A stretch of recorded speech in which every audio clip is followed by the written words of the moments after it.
Cody Rhodes, somebody that I've spoken to when you had a mustache. I've spoken to when you had a giant star painted on your face. I've spoken to when you had left the WWE and you were paving your own path. I've spoken to you once you had paved that path, and now we're here as you're not only telling that story, but the chapter that I think nobody predicted would be coming as quickly as it came, which is you coming back to WWE in the highest spot imaginable. For you, why is now the time to tell your story? You asked a really big question out of the why is now the time. Yeah.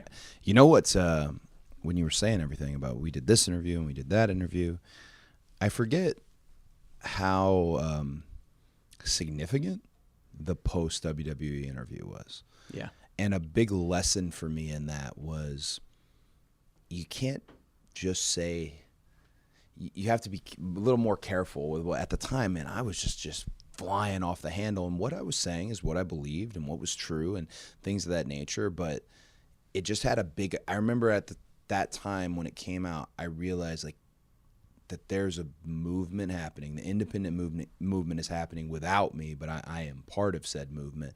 But there's a movement happening ever since I put that list out about following what I'm doing, just because they cling so much to the words that you and I had. And I thought that was a top-notch interview, which will be very hard to top here. But kick back to your question as far as why is now the time. I think likely the reason now is the best time is WWE's audience, the WWE universe, pro wrestling fans, all these fandoms. Sometimes the pockets are different. The circles are different. There's not as much crossover as we think. Like, you're a longtime fan. You can tell me about the Mega Powers, and you can tell me about Bash at the Beach, and you can walk me through that. There's a lot of fans who come to these shows today. There's actually a lot of people in the locker room who are on these shows today who might not know about any of that. And that's why I think now is the perfect time from the perspective of WWE, because it really does inform everybody as to what all took place. They think they might know the journey. Oh, he came back in Dallas, and Corey Graves said from undesirable to undeniable, and all the prodigal son, all that awesome stuff that Graves put on it, the soundtrack essentially to the return. But what I love about the documentary is it's the full story. We remember we're talking about finishing the story, which I now hate saying it. It's a meme, but if you want to know the story we're talking about, it's in this documentary. Yeah, and I also think that it drives home how real this whole thing is, and I think that that's why people have connected to it. And you talk about connection and how that's kind of where you value professional wrestling to an extent. That's what makes you, in your mind, the best, is your ability to connect with an audience. Was it tough for you right before you got to WWE? It felt like you were starting to lose that connection with the audience in the promotion that you helped create. Why do you think when you got to WWE that connection came right back? Because, I mean, we were talking about this before you got here, but one of the things that I think makes this era so special, and you being at the top of it in the position that you're in, is that I don't remember the last time good guys got cheered. Oh, well, I mean, hats off to all the good guys who are out there, because for a hot minute they were endangered species. I mean, from the insider perspective, the babyface was an endangered species, and now just look at the landscape. There's Seth Rollins, there's Sami Zayn, Kevin Owens, and there's people popping up left and right in terms of it's not so endangered anymore. I think at the end of AEW, I was talking to my students about this the other day. It's just a case of I've never underestimated our audience, in a sense that that's why I use a lot of big words in promos, and people will say, "Oh, he's talking down to them." No, they're not. They're not down. Like, these people, some of them are doctors, some of them are lawyers, some of them are industrial work. It doesn't matter. It doesn't mean they're not educated. Like, the wrestling audience is as educated as any audience. But at AEW, I think trying to do what I was doing there at the end was just a bit too meta. Hey, the thing we want is you to turn heel. So for me to do that, to turn heel, is by saying verbally, out loud, I'm not going to do it, which is being a heel. Right. But that's not, it didn't work in a sense. And it did, because I had a really fun match with Ethan Page where crowd was just going nuts. And I loved the polarized crowds, the split crowds. And was that an earthquake? I believe it was an earthquake. Georgia a earthquake? minor earthquake. Wow. Yeah.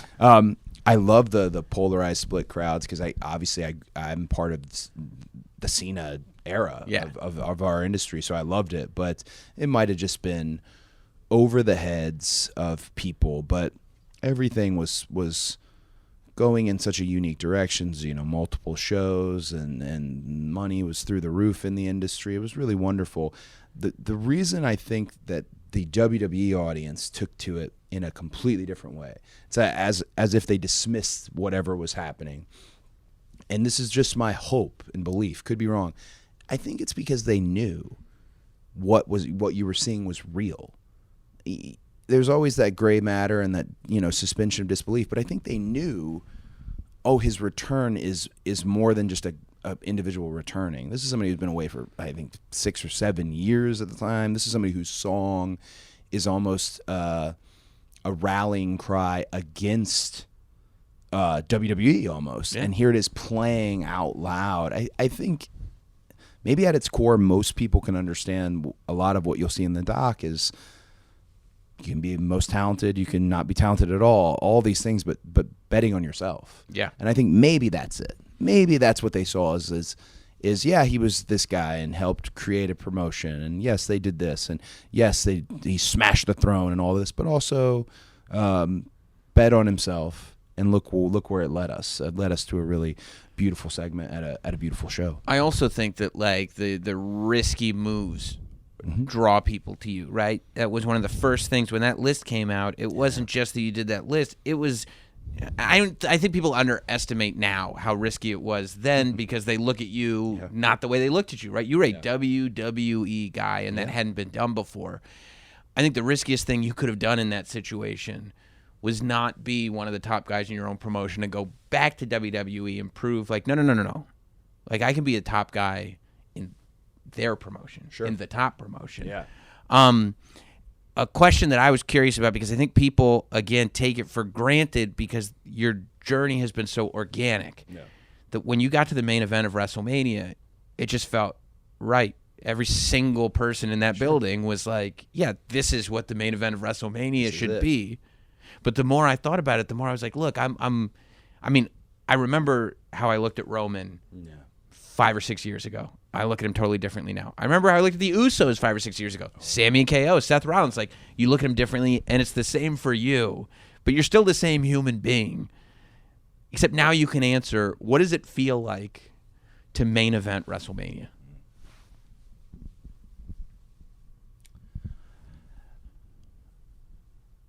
I think there's this natural high that you get from doing what we do. You go out, thousands of people, they screaming, cheering, booing, whatever it might be. But then there's a next level euphoria that we can only ever hope to get to, and the only way you can get to it is the most selective moment in what we do is the main event of WrestleMania. I was telling my mom, I was like, it's like getting elected president in the business to know you've got the match. You've got the match that is going to main event the year of sports entertainment, also the year of pro wrestling. It's going to put it all together. And this year there was a whole other feeling about, there was a real excitement. I'm not knocking any previous main events, but I mean, if you were there in SoFi and even at home, you could feel it. It's a tough question to answer because as beautiful and amazing, and that whole week I was just very zen and chill and talked even quieter than I'm talking now, and just was so geared up and amped up and ready, and every community appearance and everything I did, it was just even with long hours, it was genuinely just a blessing. But it's very bittersweet because it's great to main event WrestleMania, right? unbelievable. It's again like being elected president in what we do. You main evented WrestleMania, something that no one in my family had ever done. However, after having done it, you have to win at WrestleMania. You have to win. And I think that's why, I didn't come out swinging the next day in terms of whining or moaning. There's a part of the documentary where they got me coming right through the curtain after. That's a very heavy feeling. I remember feeling like I had been hit like with a hammer right in the chest. And just like the color even had left my body by the time I got to the gorilla, the go position. And I don't know if it's sadness or disappointment or shock of like, this really happened. Because then sitting there in the ring, I knew I was being filmed. I knew I was being shot. And I knew how sad I looked. And I was thinking, you got to get up. In my mind, I was saying, you got to get up. And I was looking out at the crowd, and I saw my own family, and I'm thinking, okay, they can handle this. They've seen everything. They can handle this. But looking out and seeing just our fans just hurt and disappointed at the show they're not supposed to be hurt and disappointed at was really, I was waiting for like a tomato to hit me in the side of the head. I was just like, oh, this is the worst case scenario. So as exciting as it is to have my name there as the guy who main evented WrestleMania, which happened to be the most profitable WrestleMania of all time, coincidentally, it's still, I don't know. I would love to, hopefully 5 years from now, ask me a different question. You got to win at WrestleMania. Were you surprised at how disappointed fans really were? Like, they did not take that loss as, oh, I guess this is just a chapter in the story and it didn't go the way I thought it was going to go. There were people that said, I got to stop watching. There were people that said, whoever was in if Triple H was running the show before Vince is back, if Vince was running for sure, it's got to be Triple H. Yeah. Maybe this is revenge for smashing the throne. That was a meme. Oh yeah. I mean, people were legit furious. A part of what we do is how happy they get, and sometimes how furious they get. I was more surprised with the biggest task that came after. I mean, minutes after, it dawned on me to get back here. They have to still they have to believe in me. And I just lost in front of them. They have to still believe. And I thought, I've done some tough things. Like in the doc, there's so much of it is in there. Here's some things that were said could not be done. And we went and did them. The task though of, can I get them to be on board even more after having seen that, after having some of them invested, flown out, traveled, brought people. I remember seeing a guy in the crowd who had every piece of my merch on, every piece, and he was just staring at me. And it was a grown man, hand on his hips, and I looked at him, I caught eyes, and I couldn't break, and he literally just went like this. And I just said, I just told him, I'm sorry, but I felt that was the part that surprised me the most. Is every place we go to, and knock on wood that this continues to happen, but every place we go to, it just seems like more excitement. Yeah. And I don't want to buy into anybody like, oh, that's what I knew it. No, it's a tough task, yes. But they feel more excited. And a thing I noticed even last night was fans are bringing signs back a lot more these days. Yep. Signs. Yes. That's like the greatest thing ever. And I've had to make a point out of try and acknowledge each one of these, because they made these, and that really fills me up. And then I mentioned this in the press conference I did after Money in the Bank. But I think we're on pace to do something very, very special. But everything I do, even this interview, everything I do is so fragile. It feels like it's just fragile, which all great things are. They're fragile. They're not like the story of Cody Rhodes is not a lock. Oh, this was a lock, like this guy from Radio Row that you interviewed as Stardust. This guy's a main eventer of WrestleMania. Like nothing's a lock. Right. But getting where I'd like to getting back, and that's kind of as far as I word it. I think it's fragile, but I try to make it a lock. You know, you speaking of Money in the Bank, this is something, again, I've always been curious about. Now I have the opportunity. A year ago, before the Money in the Bank pay-per-view, before you tore your pec, you did a commercial. Oh, yeah, in Vegas. In a stadium. Yeah, were you there? For the Money in the Bank pay-per-view, and you said into the camera, I read what was the Money in the Bank winner, main event's WrestleMania. And all of us went, what are you talking about? That's not a thing I've ever... I mean, theoretically, they could. Theoretically, which makes it accurate. But here's what happened. Talking to your microphone, man. Come on, dude. What are you, amateur? I'm an amateur. What makes it accurate, and I will say this about that shoot. That shoot fell apart because we didn't run that Allegiant Stadium, correct? Right. We didn't eventually go there, so it's a piece of history. It was fun. I got the tour, stood in the middle, had a good time with the team. We did double check language, and as high up as you can go, we double confirmed language. So I think the thought process was the theoretical. Sure. The person who's holding Money in the Bank is obviously going to be the undisputed WWE champion at some point, which is obviously means they would main event WrestleMania. I get that it's still not. Yeah, I've got to put that. The together. Royal Rumble is the thing we were describing, but we described Money in the Bank. We did double check. I said it. I won't blame anybody else. I said it. It's me saying it. It's technically right. Technically. Maybe not even. No, because if you cash in the same night and then you lose it before WrestleMania, you got to win the Royal Rumble. So better put, it technically can be right. It could be. It could be. Yeah, hypothetically, but you could. Hypothetically, could be right. And that's a piece of history in terms of just I don't know where you send wrestling videos like that for things that don't happen and. Yeah, there's YouTube. There's a pile of things but I enjoyed my time in Vegas. Yeah, I enjoyed the tour of the stadium. You had to know, and the reason, if I'm doing my math right, you weren't at the Money in the Bank pay-per-views because you tore your pec, and their big reveal at Hell in a Cell. And you talk on the documentary about being embarrassed by it, which I can understand. You don't want to get an injury like that 3 months into your big return. Yeah. Weight training of all things, right? It's even worse. Have you heard how it really went down? Yeah. I feel like I might have said this at some point in media, but maybe didn't. Here's how it really went down. I walked into the gym, and this should already indicate why I shouldn't have been in the gym. I walked in the gym in flip-flops. Super high, I'd say like Cesaro level high shorts for whatever reason. Tank top, open cup of coffee. Like I'm 80 years old.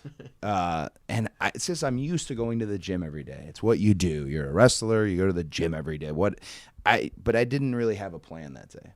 There's another dude in the gym, mean mugging me hard. An older cat, and he's doing everything. He's so busy. He's doing the ninja. GDP? It was not GDP. He's doing the ninja style pull-ups. He's dropping down to do burpees. He's running. There's two of us in the weight room, and he's taking up like 5 different spots. So I thought, and looking at him, I remember thinking like, I'm gonna blow this guy away. Right? So I put 295 on the bar, and 290. I'm at the time was probably benching like 305, 315, which you warm up to. I'm not a naturally gifted lifter. I don't have that type of just random strength like combine where you're busting out 225. So I put 295 on the bar. I did stretch a bit, sipped some of this coffee, looked him dead in the eyes. He was looking at me sweating. It was really uncomfortable, really tense. And as soon as I took the bar off, that's when I tore my pec. I didn't even get down. My pec on the right side completely is, and they say, oh, did you hear a pop? I didn't hear a pop. It felt like Velcro. You feel it rip through your body, and then it's like, so imagine the bars here. You feel you losing, like where you have no strength. You feel it. So I dropped it and flipped it. I never put the deals on the side for this reason, because this is going to happen to somebody, or you're just going to have too much weight. I flipped it off, and it fell. That dude came running over to me and was the nicest human being ever. Are you okay? Did you just tear your shoulder? What happened, man? Do you need anything? After all this staring and sweating and all this like mean mugging that was going on, I knew too. I was like, oh no. And then you can feel it. Like if you put your hand right there, there's nothing there anymore. I mean, the safest way to put it is like a boob. Yeah. It becomes a boob, yeah. And then they make you plank to see if it falls. It does. And I planked and just fall. Like, why do we need to go get an MRI? Pretty sure. And then I went and got an MRI. And that's why I was embarrassed. I shouldn't have been lifting that heavy, which I did lift heavy and I did stretch, but I wasn't hydrated, no aminos, no plan. That's before I'd really taken on a trainer full time. It was just stupidity. Just thinking you're still legacy aged Cody, that you can just do this stuff. You can't just do that stuff anymore. So, but you did have to know when you said, okay, you're leaving voice notes going, you got to let me wrestle, you got to let me wrestle, you got to let me do this match. When you went in there for the match, right, and you take the jacket off, you have to know, as somebody that is so entrenched in this business, this is a forever moment. This moment is a forever moment, and this match, almost regardless of how it comes out, it happens to have come out in a way that I don't think anybody could have predicted how good it was going to be. But you had to know going in, embarrassing as it may be, this singular moment, this is a forever. From you hearing it, I think like you, because we're of, I think, what are you? 39. Right, same age. I'm glad you're a year older than me. Perfect. What? So you're same age. So I am of a different thought when it comes to wrestling, and that thought is, if your legs are working, you are wrestling. Yes. I didn't know we were having a forever moment because the modern generation, and this is not a knock on them, I've learned this at my own school, talking to them, listening to them, the younger kids, there's nothing cool about what I did. They're the type that I kept seeing, I remember seeing on Twitter the other day that people were taking off of shows because they were sick, and that was being advertised, like such and such is sick. I would cut my hand off if I took a show off because I was sick. It's probably not the correct mindset though. Like, it is probably toxic. It is probably alpha, all those things you hear, whatever. But I can't break it. It's the mindset I came up with. My legs are working. I go do this. So when I was out there, my fear was not that I was gaining any fans. My fear was that the very ardent fans watch this and love it so much and are just deeply entrenched in it are going to be swayed by the TikTokers of the world who think this is a very bad example. I can tell you right now, it's a bad example. I tell my own kids, like the students at the school, you can always work hurt, never work injured. It's a bit now when I say it because I worked completely severely injured. I just didn't know how else to do it. I was not going to not have the match. I walked into the Allstate that morning and my body, I was the poster. So I see the poster in the stands and I see the poster on the chairs and the guy sitting in the chair goes, "Is this you?" I go, "Yeah." He goes, "Oh, that's so cool." I'm like, "Oh man, this sucks." Like this was my first opportunity at the main event. So those voice notes are rough. I've listened to them back a few times because the director, Matt Brain, had me listen to them back.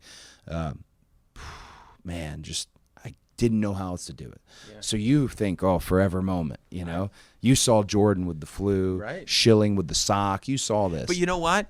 To this day, you can go to the store and buy flu game Jordans, and they're going to be one of the hottest selling shoes, right? Bill McKenna went right to work to make a Cody Rhodes torn peg action figure. I think there's plenty of people who appreciate it, respect it, and they get it. And I wanted them to see I do have a really high tolerance for pain. I don't know if that's a cool thing or not. I wanted them to see and give them something to remember by. And the whole thing is confusing when I think about it. I was embarrassed that I was injured, but then in that moment, I didn't know it was a forever moment. I felt I can't tell what it is because there's a big divide today. Health and safety is massive. It is paramount. So I tend to lean towards the Gen Z. Oh, I got a cough. I can't work. Okay. Yeah, I'm not going to say no. Right. Because you take care of each other more than perhaps us idiots do, but I would rather still be an idiot. Although this is the attitude that I've heard about in promos in the past. Speaking of like the attitudes that older generations took, were you surprised when you stood in a wrestling ring and Arn Anderson informed you that should he need to, he'd take out his Glock. Glock Anderson. Did you know that Arn Anderson was going to make himself famous yet again by bringing up the Glock?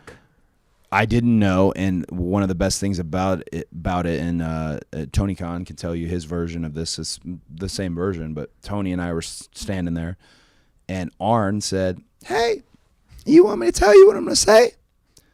And I told him, "No, all good. Just remember the thing at the end. Whatever it was, remember the thing at the end." And Lee Johnson, who's a child, who we're developing and is going to be a big old star one day, whatever, he's in the ring. That to me is the best part about it, is he saw it live in person, because when Arn mimed or pantomimed that he was going to, quote, blow my brains out with his fictional thing, I thought, that's it. That one's it. This is not going to be on prime time. That's it. And I thought it so much in the moment. It's a scary moment. I'm standing there. I think the color's like leaving my face. I immediately came to the back, and I was told, please text Sam Linsky. Sam Linsky's a big ally to wrestling, a good guy. I like him. He was in charge of things. He didn't care at all. And I think the reason he didn't care at all, and we can only, if someone else had done it, huge problem. Right. Arn Anderson can do whatever he wants. And that's really the rule with Arn. Arn can do whatever he wants. I miss Arn greatly. I think had I had Arn at WrestleMania, things might have been different. He just was a huge positive force for me there, and he's so freaking smart about what the psychology of a crowd, and not enough people go to him. Plenty do, but not enough go to him and say, hey, what about this? Because they don't want it changed. You don't have to change it. You should at least hear what he's thinking, though. I mean, you've got your your Spielbergs and Coppolas and your Scorseses and all these people, and the cinema meme. This Arn really is one of those. He did this at the highest level. People rioting over stuff Arn did in the past, and here he is getting famous again, just in an inappropriate way. But I love Arn, miss him.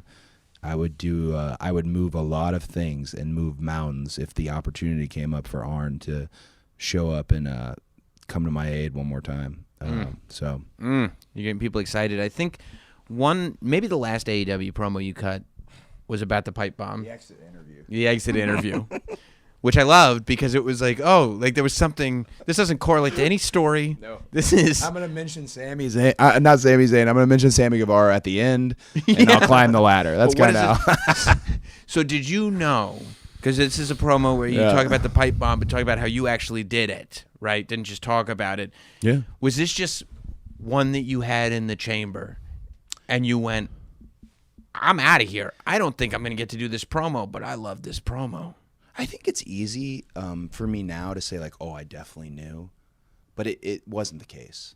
I definitely I didn't know. The last thing I did at AEW, no one really knows. The last thing I did was coach a match, and I wasn't the best coach. I more let you do what you wanted to, and then we'd talk about it after, with Ruby and Nyla Rose. That was the last thing. I remember walking out the door, and not that they did fine. It wasn't anything to do with them. That's it. But I remember thinking, I think I'm leaving. But that interview, and I remember I had mentioned it to Punk as well. Hey, I'm going to say this because I'm not a fan of blindsiding anybody ever. And where we're terrible at it is social media. Mm-hmm. Oh my gosh, my opponent just nuked me. Then you nuke him back. Good. All right. So no trust, and we've gone to the peak level of, fervor. I look at it now and I call it the exit interview. And I think maybe selfishly, egotistically, I wanted to remind them, hey, I appreciate the company's changed. I do. Please know, though, there is no company had these things not have happened. Now, other stuff had to happen. Jericho had to do his stuff. Bucks had to do their stuff. Kenny had to do their stuff. Mox had to do his stuff. He's a big part of it, too. I don't give him credit enough. But I just wanted them to know. But then the other part of it was sincerely the thing I was talking about earlier. This is being a heel, saying you're not going to be a heel. It just was too meta, and I had fun with it. I did, and even when the belt came back in the Target Center, it was perfect because Dax and those guys knew what to do. We did a whole we leaned into it. I'd always tell QT or Tony who was ever there, I'm like, I'm leaning in. I don't know if anyone knew what that meant though. I think that's the story of everything at the end. It was, I don't know if there's a plan for this. Right. This is chaos. And chaos, one thing we did big numbers. We did great. Like even one of the last Saturday specials, we did a killer number. We were just doing great business. But chaos, you got to get the reins on it at some point. Where's this going? Arn, that's another thing. He just was for the ride. He didn't care. He was fine, but he was with me till the end on it. So, but the exit interview, I think selfishly wanted fans to know, I love you guys so much, and I did all this. And if you have forgotten about it, I don't think that's cool. But it's the nature of it. Me, Matt, and Nick talk about that all the time. It's like people don't remember. And I'm of the thought when I'm 80 years old, and maybe it would be like, no, he did do all this. He did all that. It's so odd because I was so mad at different journalists and stuff for how they discredited my dad, took ideas away from him, took things away from him, and then later he passed away and, oh, yeah, he did all this and that. As mad as I was, I felt like in that moment I was like, oh, happening all over again, happening to me. It's too many egos in wrestling, including my own.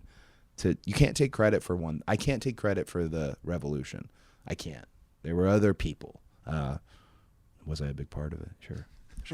And I'll tell you, you can also be a big part of taking credit for and doing the impossible, which is, the reason I feel comfortable asking a lot of these questions in this setting. Questions. The weird thing about these questions is that you probably feel uncomfortable because these are the most non-WWE questions ever, and you're like a WWE guy. Bro, I watched the documentary, and you're the one who got Nick and Matt Jackson into a WWE documentary. They signed off on that footage. So, I feel like the reins. How could they not be in it? You're 100% right. Yeah, and that's why, I saw some people when the doc trailer premiered who were thinking like, oh, here comes revisionist history. We're not going to. In 2023, do you think that's a good idea? Yeah.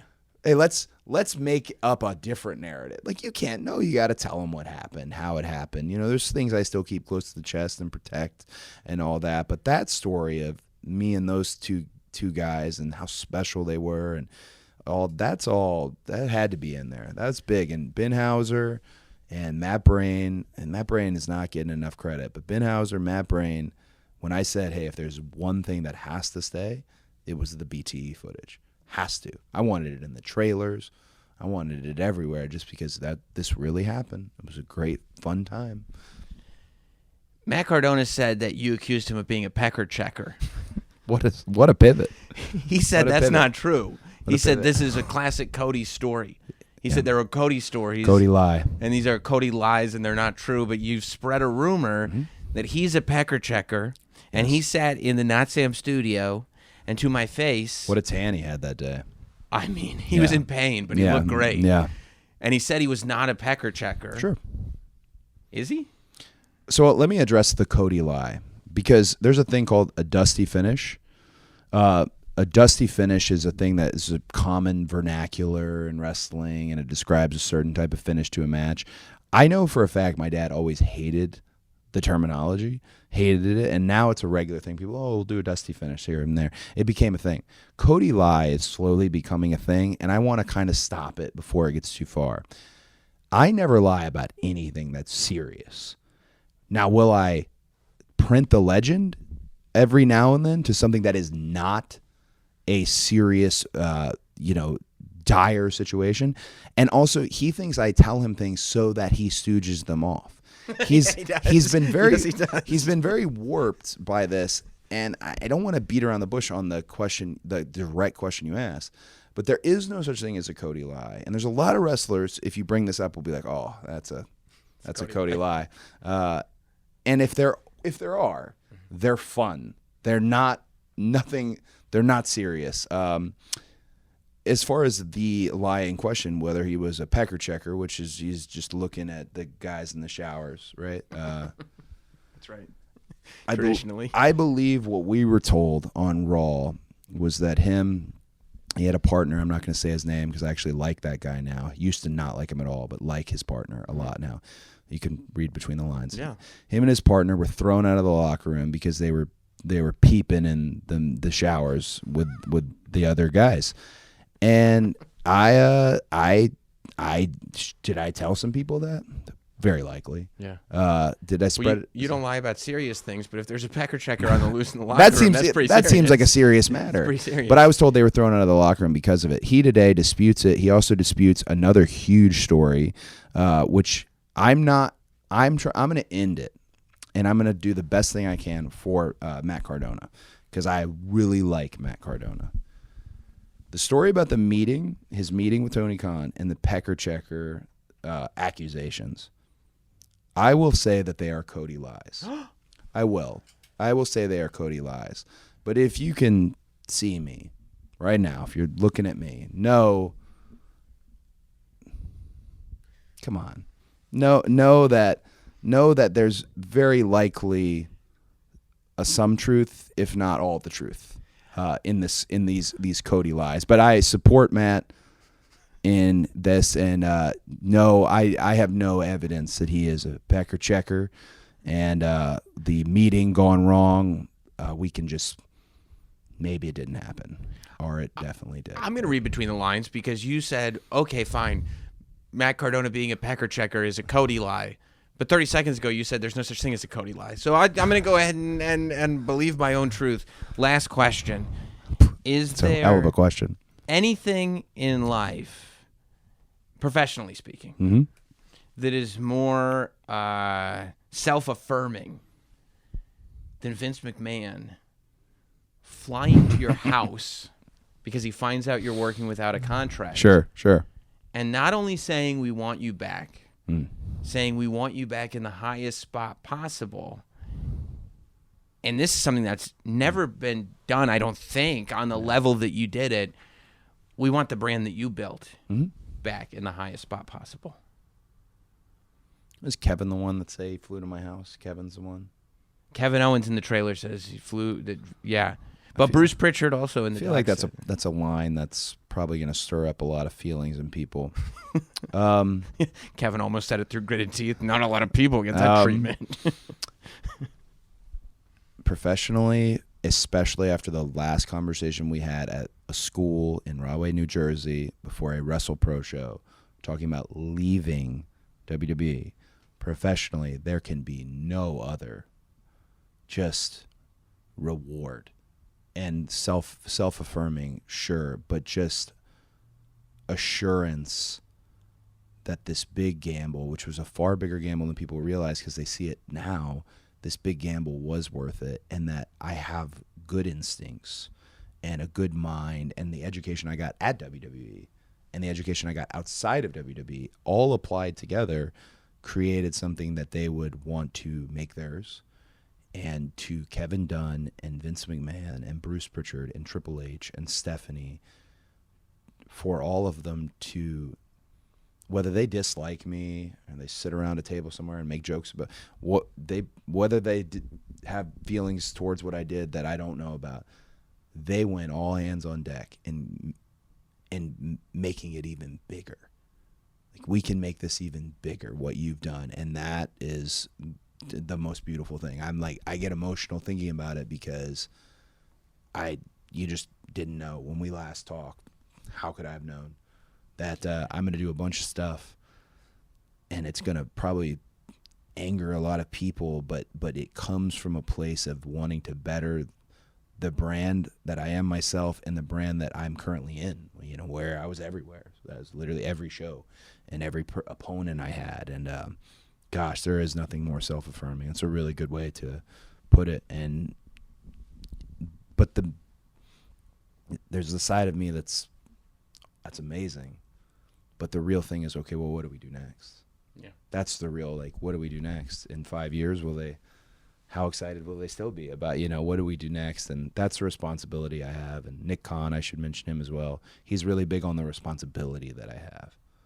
I never really had it before, and now I have that responsibility, and I just want to live up to it. See, we went WWE heavy at the very end there. That's how we right before moved you asked around. probably the most poignant, beautiful question you asked, is he a pecker checker? We got to take people on a journey. This is the story. So what happens is these luminary figures we all just mentioned, they end up watching these interviews. We never think they do. Yeah. And then they'll end up saying like, "Oh, I saw your interview where you said something that you're please. I hope you didn't see that. Like, did you see? Please." So now that beautiful question is in the same interview where you asked, "Was Matt Cardona a pecker checker?" People need the information. People need to have it. Well, I so appreciate you sitting down again with me, Cody, and getting to talk to you throughout these chapters is a huge privilege for me. It's really, it's remarkable. As a wrestling fan, to watch this story play out in real time is one of the most amazing things to see. So, congrats, and let's keep it moving, man. Yeah, thank you so much. You the man. Thank you very, very much. Thank you.